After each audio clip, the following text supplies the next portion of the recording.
Everyone, Radhe Radhe. আমি Ananya and তোমরা দেখছো প্রেম অনন্যা। আজকে আমার গোপু সোনার সঙ্গে তোমাদেরকেও গঙ্গাসাগর ভ্রমণ করাবো। তো চলো দেখা যাক গঙ্গাসাগরের যাত্রা আমাদের কেমন কাটলো। আমরা যেহেতু সকাল 7টার সময় বেরিয়েছিলাম, তাই জন্য প্রথমেই কিন্তু আমরা একদম সেজেগুজে যাইনি, বলতে গেলে একদমই না। জাস্ট ড্রেস পরেছেন, লিপস্টিক না লাগালেই নয়, তাই জন্য লাগিয়েছিলাম। অ্যান্ড গোপুসোনাকেও রেডি করিয়ে নিয়েছিলাম। দেন সবাই মিলে বেরিয়ে পড়েছিলাম। এরপর সারাক্ষণ মানে 1 ঘন্টা, তার থেকে না বেশি যদিও বা, আমরা লঞ্চের মধ্যে ছিলাম। আর সেই লঞ্চের অভিজ্ঞতা এত মানে ভালো কেটেছে, আবার একটু খারাপও কেটেছে। দুটোই মিলিয়ে হচ্ছে তোমাদের সঙ্গে শেয়ার করব যে কেমন কাটলো আমার দিনটা।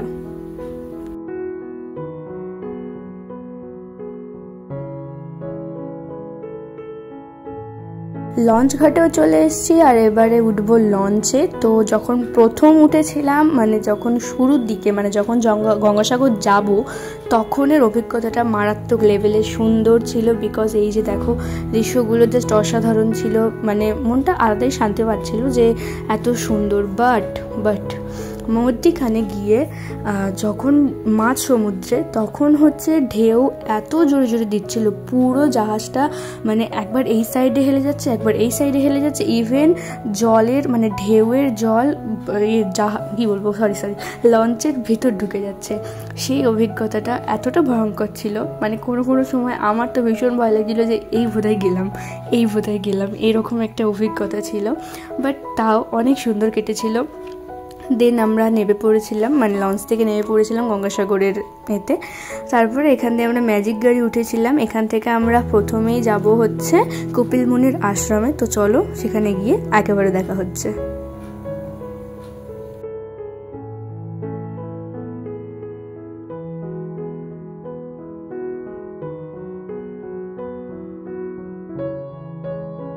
মাথা ঘোরার সঙ্গে সঙ্গে বমি বমি ভাব আসছিল।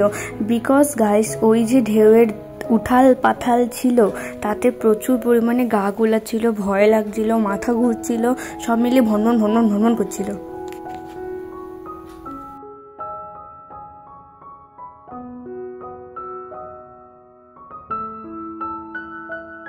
অ্যান্ড গাইস ফাইনালি আমরা কপিল মুনির আশ্রমে চলে এসেছিলাম। অ্যান্ড এই কানেরটা ফটো তুলবো বলে পড়ছিলাম, বাট মানে ভালোই লাগছিল না, মানে মুডই ছিল না এইসব পরে ফটো তোলার। এই দেখতে পাচ্ছ কপিল মুনির আশ্রম, যিনি ছিলেন বিষ্ণুর অবতার। তো আমি ওনার সম্পর্কে খুব একটা জানি না। ওই কপিল মুনির আশ্রমে যাব বলেই গুগলে কিছুটা সার্চ করেছিলাম, সেখান থেকে কিছুটা তথ্য জানতে পেরেছিলাম। অ্যান্ড এখানে আমি যাচ্ছিলাম। এবারে কপিল মুনির আশ্রমটা এখন বন্ধ ছিল, তাই জন্য আমরা গঙ্গাসাগরে যাচ্ছিলাম। ওখানে গিয়ে ছবি তুলবো, দেন ওখানকার জল মাথাতে ছোঁয়াবো। চান করার সৌভাগ্য তো হলো না, কারণ একদিনের জন্য যেহেতু এসেছিলাম। বাট গোপু সোনার ভাগ্য কিন্তু খুব সুন্দর, কারণ সে কিন্তু স্নান করতে পেরেছে।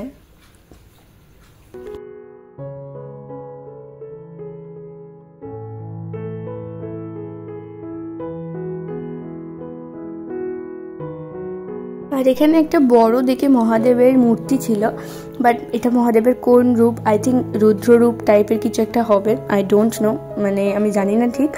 তো তারপরে এখানে যাচ্ছিলাম আমরা হচ্ছে গঙ্গাসাগরে, মেইন যে সাগরের কাছে। ভীষণ এক্সাইটেড ছিলাম। অ্যান্ড আমার তো সমুদ্র দেখলে একটা আলাদাই ভাইবস আছে। আমি তো খালি এটাই ভাবছিলাম, কেন আমি হাফ প্যান্ট আর গেঞ্জিটা নিয়ে আসলাম না, আমি এখানেও নেমে পড়তাম। মারাত্মক ঢেউ দিচ্ছিল, অসাধারণ লাগছিল। প্রথমে এই জায়গাটাতে এসেছিলাম, যেখানে ভেবেছিলাম হয়তো এখানে নামাই যাবে না, বাট দেন জানলাম যে ওই দিকের সাইডে গেলে যাওয়া যেত। এই যে আমাদের গোপু সোনার গঙ্গাসাগরের স্নান, মায়েরই গোপু সোনার ভাগ্য বলিহারি।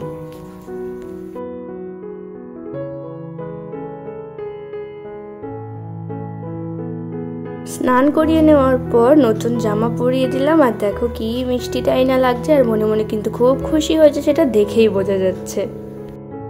আমি ওর সাথে কয়েকটা রিলস ভিডিওর ক্লিপ শ্যুট করছিলাম, আর তার ফাঁকে একটু আদরও করে নিচ্ছিলাম।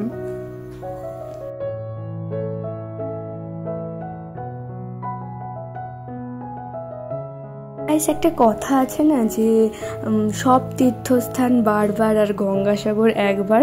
তো এইটা আমি সত্যি জানতাম না যে গঙ্গাসাগর এতটা একটা মানে কি বলবো, সবার কাছে এতটা একটা আগ্রহের বিষয়।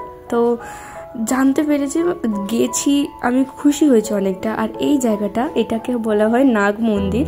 এই যে জায়গাটা দেখা যাচ্ছে যেখানে আমার কৃষ্ণ মধ্যিখানে চারিদিকে সাপ, বলা হয় নাকি এই স্থানে কোথাও না কোথাও একটা সাপ ঠিকই থাকে যেটা মাঝে সাঝে দেখা দেয়। আর এখানে দেখো খাবার দিলে মাছগুলো উঠে আসে।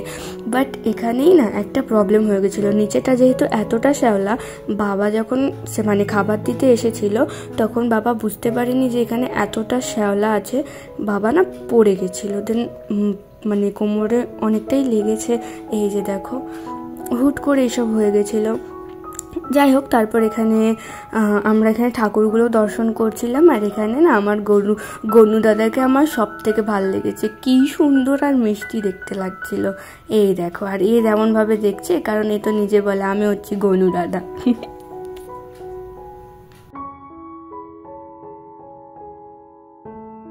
আমরা অ্যাকচুয়ালি গঙ্গাসাগরে এসে যে বাড়িটাতে স্টে করব সেটা হচ্ছে আমার মামার শ্বশুর বাড়ি। তো এখানেই চলে এসেছিলাম। আর এইগুলো দেখো আমি কোনো দিন দেখিনি, এতবার আমি গ্রামে ঘুরেছি বাট এরকমটা কোনো দিন দেখিনি। আর এখানে আমাদের মুখ চোখ দেখেছো। আর এই পটল ভাজাটা আমার খুব ভালো লেগেছিলো। দেন দুপুরে খাওয়া দাওয়া সেরে নিচ্ছিলাম, হয়েছিল ডাল, পটল ভাজা, আলু ভাজা, আর একটা শাক চচ্চড়ি, আর তারপরে ছিল কাটাপোনা মাছের ঝোল।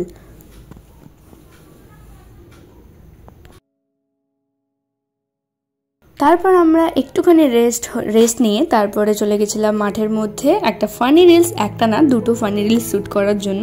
তারপরে এখানে এসে মানে ঘরে এসে আমাদের যে পান সেজে দিচ্ছিল, এই পানগুলো কিন্তু একেবারে ওদের নিজেদের চাষের পান। আর তার আগে না আমরা গেছিলাম বেগুন চুরি করতে, বাট ওই ভিডিওটা আমার ওই ফোনে রয়ে গেছে, তাই এই ফোনেতে আর ভিডিওটা এডিট করা গেল না, তোমাদের সাথে শেয়ারও করতে পারলাম না। বাট আশা করি রিলস ভিডিওতে শেয়ার করতে পারি। তো যাই হোক, তো এখানে দেখো সুপারি কেটে কি সুন্দরভাবে পানটা বানিয়ে দিচ্ছিল। আর আমি না সত্যি কথা বলতে আমি জানি না পান মানে পানের সম্পর্কে সব আমি জানি না। তো হচ্ছে এখানে কি একটা জিনিস দেওয়া থাকে যেটা মুখে দিলে লাল হয়, দেন আবার কি একটা দিলে সেই মাথা টাথা ঘোরে। তা আমি তো বলেই দিয়েছিলাম বাবা আমাকে ওইসব দেবা না, মাথা টাথা ঘোরার এমনিতেই যা মানে লঞ্চের ওপর যা মাথা ঘুরেছে, তারপরে আর আমার মাথা ঘোরাতে ইচ্ছে করেনি, তাই আমি নিজেও ওই জিনিসটা খাইনি। ওটা নেশার জিনিস বলা হয়, তো আমি নিজেও খাইনি অ্যান্ড আমার ওই পাপ্পাকেও খেতে দিইনি।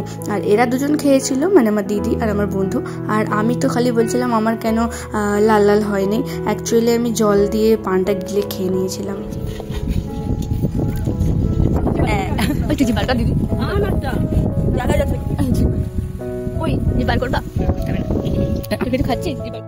তারপরে আবার চলে এসেছিলাম বকখালি যাওয়া বলে, মানে মামার বাড়িতে, তাই জন্য আবার লঞ্চের মধ্যে উঠে পড়েছিলাম। আর আমরা তখন চলে গেছিলাম উপরে, মানে একদম ছাদের মধ্যে, যেখানে গিয়ে কিন্তু কোনো মাথা ব্যথা এই সেই কিচ্ছু আমি মানে লক্ষ্য করতে পারিনি, ইভেন ভয়টাও লাগছিল না। যেহেতু আমরা নিচের দিকে ছিলাম, আমরা প্রচুর পরিমাণে লক্ষ্য করেছিলাম যে ঢেউটা উথাল পাথাল হচ্ছে, তাই আমাদের মাথাটাতে আরও ঘুরছিল। আর নিচেটাতে যেহেতু গুমসানি মতন, তোমরা বুঝতেই পারছো যে লঞ্চটা এই সাইডে ঘুরছে এই সাইডে ঘুরছে, এটা ভয় লাগছিল। বাট ওপর দিকে এলে তোমরা খালি দৃশ্যটা দেখে না তোমাদের মনেই হবে না যে মানে মাথা ঘুরছে বা সামথিং কিছু হচ্ছে। Just wow wow wow. আমি তো বলবো তোমাদের সবার উচিত একবার না একবার গঙ্গাসাগরে যাওয়ার। অ্যান্ড এটার একটা আলাদাই ফিলিংস আছে গাইস, একটা আলাদাই ফিলিংস, মানে সেটা বলে বোঝাতে পারবো না। তোমরা গেলে তারপরেই হচ্ছে তোমরা নিজে থেকেই জিনিসটাকে ফিল করতে পারবে। দেন দেখো এখানে এই যে জাহাজগুলোকে দেখতে পাচ্ছিলাম, আমি লাইফে প্রথমবার জাহাজ দেখলাম, একদম অনেস্টলি বলছি। অ্যান্ড এখানে ঢাকার জাহাজ ছিল, মানে আমি সিরিয়াসলি আমি ভাবছিলাম সিরিয়াসলি এইখান থেকে ঢাকার জাহাজ যায়। আমি শুনলাম নাকি এটা নাকি একটা ইন্টারন্যাশনাল মানে জলপথ আর কি। তো মানে গাইজ আমি মানে একটু হলেও আমার খুব লাকি মনে হচ্ছিল নিজেকে যে আমি মানে ঘুরতে পেরেছি। বাট এটার কিন্তু পুরোটা ক্রেডিট হচ্ছে আমার মামার, বিকজ মামা না থাকলে এতটা ঘুরতে পারতামও না। মানে just wow wow wow wow wow লেগেছে আমার এইবারের যে ঘোরাটা। আমি অনেকবার বকখালি গেছি, বাট এইবারে মামার বাড়িতে গিয়ে মামা আমাদের এত ঘুরিয়েছে যে জাস্ট আমার ওয়াও লেগেছে ওয়াও লেগেছে ওয়াও লেগেছে।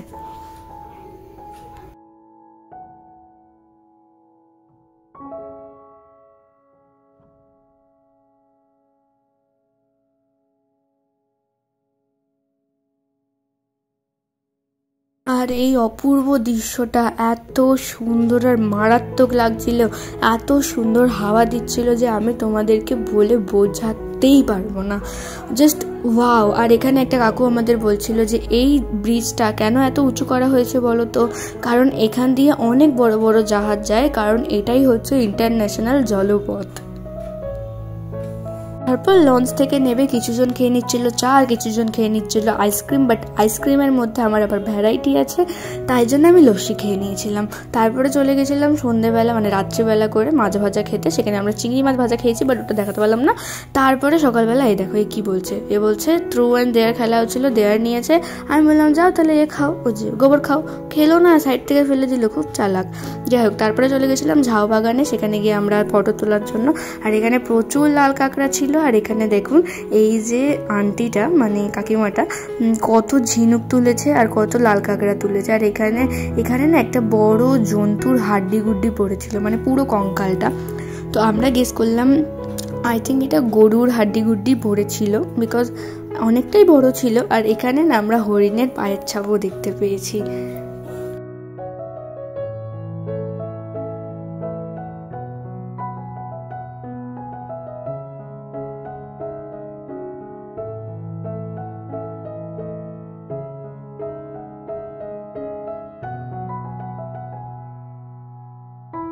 এই ফুলটার নাম যদি কেউ জেনে থাকো তাহলে আমাকে অবশ্যই জানিও। আর এখানে দৃশ্যটা দেখো কতটা সুন্দর, চারিদিকে হচ্ছে জঙ্গল আর মধ্যিখানে কি সুন্দর রাস্তা আর কি সুন্দর মেঘলা মেঘলা আকাশ রয়ে গেছে।